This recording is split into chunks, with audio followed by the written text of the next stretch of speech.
Sound check.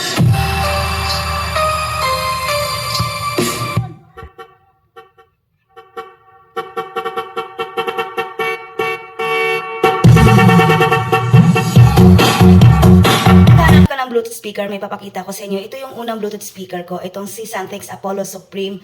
Pero nagkaroon ako ng pangalawang Bluetooth speaker na pwede ko rin i-recommend sa inyo, itong si Apollo Supreme Pro.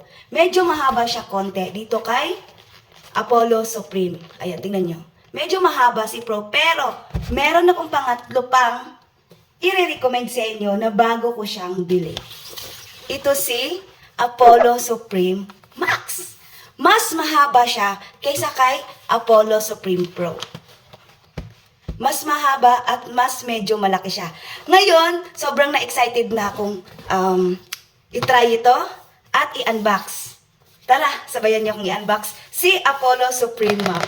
Wow! Alright, balik tayo kanina guys kasi kanina kinakapa natin kung saan yung on-off. Eto lang pala siya, tapos lobat pala siya kaya hindi ko siya ma-on. Ngayon guys, ang kinagandahan dito kasi pa-round na yung volume niya and then yung fast forward niya nandito na rin sa gilid, pindutin nyo lang. Pati yung reverse niya nandito na rin sa gilid. And then, yung on-off niya, pipindutin lang din. Subtext, Apollo Supreme Max. Uy! Bluetooth mode. It's giving talaga to. Ang ganda naman talaga.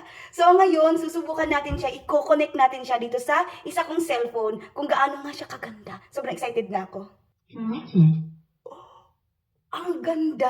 Narinig nyo? Medyo pinawisan pa yung kamay ko. Ngayon, susubukan natin yung kanyang tunog. Mag-speaker check tayo.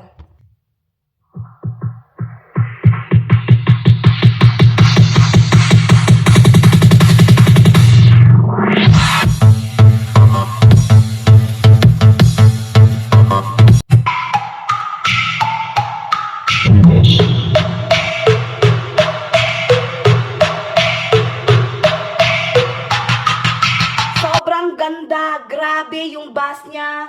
As in, tapos naloba to kanina guys, di ba? So, chinarge ko lang siya ng 20 minutes and then here we go guys. As in, ang bilis niya mag-charge. 1 hour lang to guys, mag-charge niya agad. Tapos, ang life ng battery niya guys is aabot talaga siya ng 4 to 5 hours guys. Grabe, sobrang sulit talaga nitong Santex Apollo Supreme Max. Grabe guys, napakaganda talaga, super duper.